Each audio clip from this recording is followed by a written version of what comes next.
नमस्ते, कैसे हैं आप सब। एक बार फिर से आपका स्वागत है। उम्मीद करता हूं कि आप सब अच्छे होंगे। तो बहुत से लोगों के ये सवाल थे कि अब 20-19 दिन बचे हैं बीएसटीसी 2026 के एग्जाम को और अभी तक हमने कुछ नहीं पढ़ा है। क्या अब हमारा सिलेक्शन हो सकता है? क्या अब हम बीएसटीसी 2026 एग्जाम को क्लियर कर सकते हैं?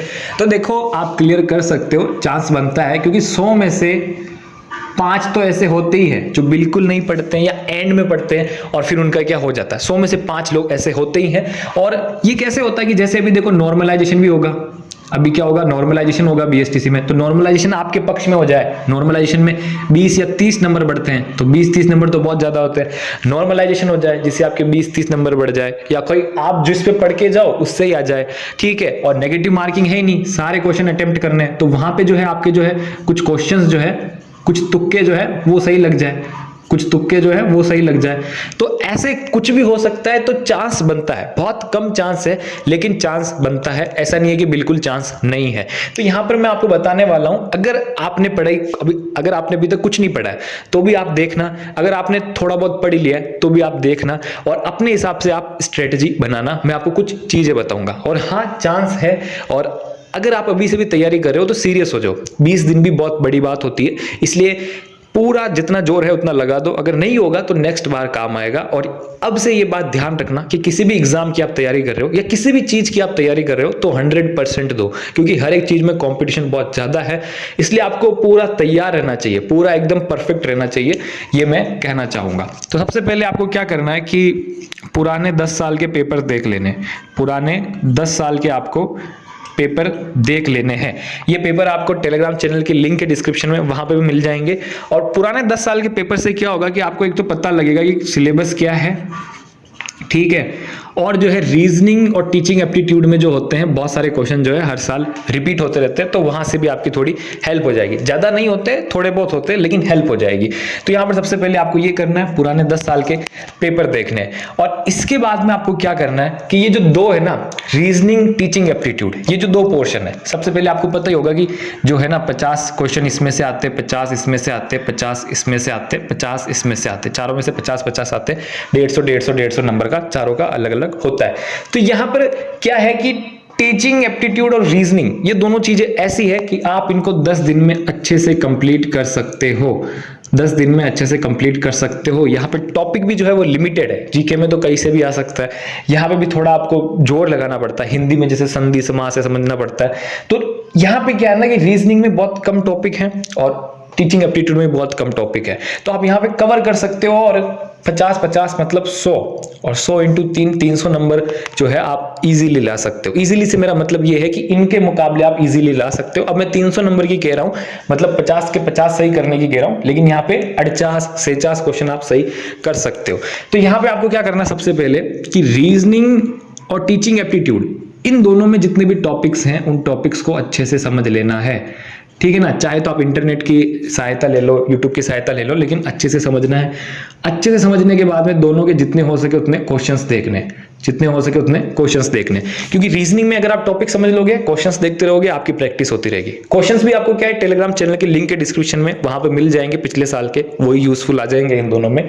तो यहाँ पे रीजनिंग में क्या है, टॉपिक समझोगे, क्वेश्चंस देखोगे, प्रैक्टिस हो जाएगी, ठीक है। और टीचिंग एप्टीट्यूड में क्या है कि आप टॉपिक को समझोगे और फिर क्वेश्चंस देखोगे तो आपकी हेल्प हो जाएगी। क्योंकि टीचिंग एप्टीट्यूड में तो क्या है, आपको सारे टॉपिक समझने पड़ेंगे, सारे टॉपिक्स आपके जो बुक में होंगे वो समझने पड़ेंगे, ठीक है। क्योंकि टीचिंग एप्टीट्यूड में क्या होता है, क्वेश्चन ऐसे आते हैं कि इस बच्चे के साथ ये हो गया, तो अब आप क्या करोगे एक शिक्षक के तौर पर, इस बच्चे के माता पिता के साथ ये हो गया। ऐसे क्वेश्चन आते हैं 40। तो फिर 10 क्वेश्चन ऐसे आते हैं कि ये सिद्धांत किसने दिया, ये सिद्धांत में किस जानवर पे जो है प्रयोग किया गया, उपयोग किया गया, ठीक है ना, प्रयोग किया गया, बिल्ली पे, बंदर पे, कुत्ते पर, चूहे पर। तो ऐसे क्वेश्चन भी आते हैं 10। तो वो क्वेश्चन आपके यहां से क्लियर हो जाएंगे, और जो यहां पे आप समझोगे वो यहां पे आपका क्या है, रिवीजन हो जाएगा। तो यहां पे आपको क्या करना है, रीजनिंग में टॉपिक समझने, जितने हो सके उतने क्वेश्चंस देखने। और अब रीजनिंग में कुछ टॉपिक हार्ड है, जैसे घड़ी वाला टॉपिक है वो बहुत हार्ड है, तो आप ऐसे टॉपिक को छोड़ भी सकते हो, लेकिन फिर भी एक बार आप जो है उसको देख लेना, अपनी नजर से निकाल लेना, क्योंकि नेगेटिव मार्किंग नहीं है, सारे क्वेश्चन करने, और अगर आप तुक्के भी लगाओगे तो थोड़े सही से होने चाहिए, थोड़े से आपकी हेल्प हो जाएगी। इसलिए आप रीजनिंग में ऐसा कर सकते हो, ठीक है। और फिर टीचिंग एप्टीट्यूड में क्या, आपको हर एक टॉपिक समझना होगा, हर एक टॉपिक समझना होगा। अगर आपको समझ में नहीं आए तो आप यूट्यूब से देखो, ठीक है। जैसे कि टॉपिक है सीसीई सतत एवं व्यापक मूल्यांकन, ये टॉपिक है। तो इसको आप अच्छे से समझो, आपको क्लासेस मिल जाएगी यूट्यूब पे, BSTC CC 2026 classes, teaching aptitude CCE topic classes मिल जाएगी। उसको आप एक बार देख लो, अच्छे से समझ लो, फिर आप जो है क्वेश्चंस देखते रहो, क्वेश्चन से आपका रिवीजन होता रहेगा। तो ऐसे करके अगर आप अच्छे से मन लगा के पढ़ो तो 10 दिन में आप इन दोनों को खत्म कर सकते हो, ठीक है। और 10 दिन तक जब आप ये पढ़ोगे ना, तो इसके साथ में जीके भी थोड़ी थोड़ी पढ़ती रहनी है, इंग्लिश हिंदी भी थोड़ी थोड़ी पढ़ती रहनी है। मतलब थोड़ा बहुत आपको एडजस्ट करना होगा, थोड़ा बहुत आपको ये टाइम जो है ना बीएसटीसी के एग्जाम तक थोड़ा कम सोना होगा, थोड़ा कवरअप करने की कोशिश करना होगा, थोड़ा सा आपको इसके लिए करना होगा। और अभी से करोगे तो आपको आदत भी लग जाएगी, क्योंकि आगे जाके बहुत सारे एग्जाम आपको देने हैं। तो यहाँ पे आपको क्या करना है, ऐसे इन दोनों को करना है। फिर इसके बाद में जो ये इंग्लिश और हिंदी है, हमने इंग्लिश और हिंदी तो बचपन से ही पढ़ी है, ठीक है। तो यहाँ पे इंग्लिश में एक तो है पैसेज, पैसेज को आप अच्छे से समझ लेना, 5 क्वेश्चन आते हैं जो आप इजीली सही कर लोगे। फिर इसके साथ में इंग्लिश में कुछ ऐसी चीजें, वर्ब, ठीक है, इनडायरेक्ट स्पीच, ठीक है। तो टाइम निकाल के ये जो ऐसे टॉपिक्स है ना, indirect speech, active and passive voice, ये आप डियर सर की वीडियो देख लेना यूट्यूब पे टॉपिक वाइज, उससे आपको अच्छे से समझ में आ जाएगा, उससे समझ लेना और ज़्यादा टाइम मत देना इसमें। और फिर इसके बाद में जितने हो सके उतने क्या है, इंग्लिश में क्वेश्चंस देखना। हिंदी में भी ऐसे ही करना, जैसे समास है, समास को अच्छे से समझ लेना। फिर संधि है, तो अब संधि में क्या है कि समझने में बहुत टाइम लगता है, तो संधि में जितना हो सके ऊपर ऊपर से समझ लेना, ठीक है। ऐसे ही जितने टॉपिक हैं सब में समझ लेना और जितने हो सके उतने क्वेश्चंस देखते रहना, रिविजन होता रहेगा। और इन सब के बाद में भी क्या है कि इंग्लिश हिंदी में क्या होते हैं, पर्यायवाची होते हैं, ठीक है। पर्यायवाची हो गए, मुहावरे हो गए, ठीक है। अब जो ये ऐसी चीजें है ना, पर्यायवाची, मुहावरे, तत्सम तद्भव, इनमें क्या होता है कि आपको ऑन द पॉइंट याद करना होता है, इनमें समझने की कोई जरूरत नहीं है। जैसे पर्यायवाची है तो बादल के क्या क्या पर्यायवाची, तो जो ऐसे ऑन द पॉइंट याद करने वाले हैं ना, जिनमें समझने की जरूरत नहीं है, वो आप छोड़ देना, बस एक बार पढ़ लो उनको और बस हो गया, ठीक है। इनमें ज्यादा आपको टाइम देने की जरूरत नहीं है, पूरे दिन लेके बैठे रहने की जरूरत नहीं है। तो आपको इंग्लिश हिंदी में ऐसा करना है। तो अब आते हैं हम राजस्थान जीके पे। तो सबसे पहले मैंने आपको इन पे फोकस करने की कहा है, उस पे ज्यादा फोकस देने की नहीं कहा है, क्योंकि आप सबको पता है कि राजस्थान जीके जो है वो बहुत बड़ा है, बहुत ज्यादा उसमें चीजें हैं। और इसका मतलब ये नहीं है कि राजस्थान जीके को आप छोड़ दो, इन पे फोकस कर लोगे तो हो जाएगा। राजस्थान जीके भी बहुत जरूरी है और ये हर राजस्थान के एग्जाम में काम आती है, लेकिन अभी आपके पास समय नहीं बचा है और आपने कुछ नहीं पढ़ा है, तो मैं आपको थोड़ा सा तरीका बताना चाहूंगा। सबसे पहले आपको क्या करना है, इसमें डीप नहीं जाना है, आपको क्या करना है, राजस्थान जीके में गहराई में नहीं पढ़ना है। और राजस्थान जीके में जितने भी टॉपिक हैं, एक बार तो आपको टॉपिक कैसे भी करके फटाफट से भी पढ़ो ना, तो भी आपको एक बार देखना तो होगा ना कि कैसे क्या है, थोड़ा आपको समझना होगा। तो राजस्थान जीके में जब आप टॉपिक पढ़ोगे ना, तो आप किसी टॉपिक को छोड़ो मत, आप क्या करो, जैसे नदी वाला टॉपिक पढ़ रहे हो तो नदी वाले टॉपिक पे कुछ चीजें बहुत इंपॉर्टेंट है, ठीक है ना। जैसे बनास नदी कहाँ से निकलती है, चंबल नदी कहाँ से निकलती है, लूनी नदी कहाँ से निकलती है, तो ये चीजें जो है ना कुछ बहुत इंपॉर्टेंट है। तो एक बुक आती है हर एक टॉपिक की, इंपॉर्टेंट वन लाइनर टाइप आती है, अगर आप वो बुक लाओ मार्केट से तो भी आपके लिए उपयोगी होगी, या आप अपनी ही बुक से जो चीजें हो, इजी हो, इंपॉर्टेंट हो, वो पढ़ सकते हो। जैसे कृषि का टॉपिक है, तो राजस्थान में सबसे ज्यादा कौन सी फसल बोई जाती है, किस हिस्से में बोई जाती है, ये इंपॉर्टेंट चीजें है, तो फटाफट से आप ये चीजें पढ़ सकते हो। आप सभ्यताओं के बारे में पढ़ रहे हो राजस्थान में, ठीक है, तो आपको ये पढ़ना ही होगा कि कालीबंगा जो है वो कहाँ है, हनुमानगढ़ में है, और आहड़ सभ्यता कहाँ है, वो उदयपुर में है, बेराट सभ्यता कहाँ है, वो वहां पे है। तो ये जो सभ्यता है कुछ, ये इंपॉर्टेंट है, ये आपको पढ़ना होगा, ये इजी भी है, और इनकी खोज किसने की थी, ये छोटी छोटी चीजें आपको देखनी होगी। तो ये छोटी छोटी चीजें हैं, आप इनको टॉपिक में से फटाफट देख के कवर करो, पढ़ो, और इसके साथ में आप जो है जितने हो सके उतने क्वेश्चंस देखो। इसके क्या है, जितने हो सके उतने क्वेश्चंस देखो, और जब आप क्वेश्चंस देखोगे, मान लो आपने एक ऐसा क्वेश्चंस देखा है कि राणा कुंभा जी ने, ठीक है, महाराणा कुंभा जी ने कौन सा दुर्ग बनाया, फिर इसमें ऑप्शन होंगे बहुत सारे, मेहरानगढ़ दुर्ग, जयपुर दुर्ग, ठीक है, और फिर कुंभलगढ़ दुर्ग, ऐसे बहुत सारे ऑप्शन होंगे, ठीक है, बटनेर दुर्ग। तो जब आपको पता है आंसर कि राणा कुंभा जी ने कौन सा दुर्ग बनाया, कुंभलगढ़ दुर्ग बनाया, लेकिन उसमें बाकी ऑप्शन जो है ना, जैसे मेहरानगढ़ दुर्ग है तो वो किसने बनाया, तो वो भी आप पढ़ लो। मेहरानगढ़ दुर्ग जो है वो कौन सी पहाड़ी पे, वो भी आप देख लो।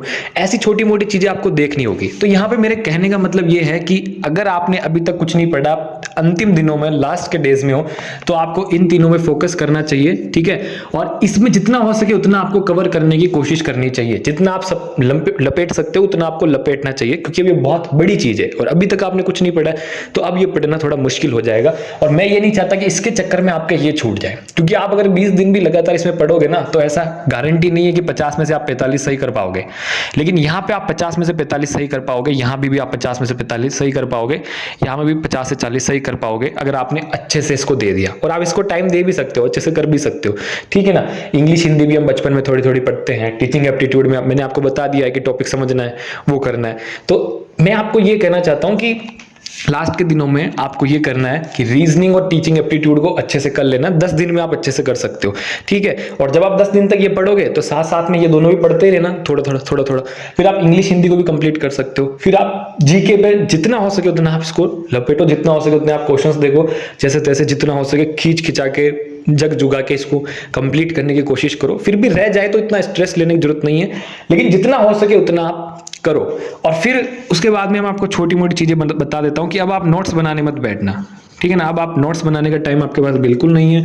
और जब आप यूट्यूब पे वीडियो देखो तो ध्यान रहे कि पूरा आप वीडियो देखते ही नहीं रह जाओ, क्योंकि अब आपके पास समय कम है। तो अगर आप सिलेबस आपका बच्चा है, बहुत सारा बच्चा है, तो आप जैसे मान लो यूट्यूब पे एक वीडियो है आप देख रहे हो, तो अगर उसका पीडीएफ अवेलेबल हो जाता है तो पीडीएफ देख लो। बाकी अगर आप समझने के लिए वीडियो देख रहे हो तो देख सकते हो, ठीक है। अगर आप खाना खा रहे हो और आप खाना खाते हुए वीडियो देख रहे हो तो देख सकते हो, टाइम है आपके पास तो देख सकते हो।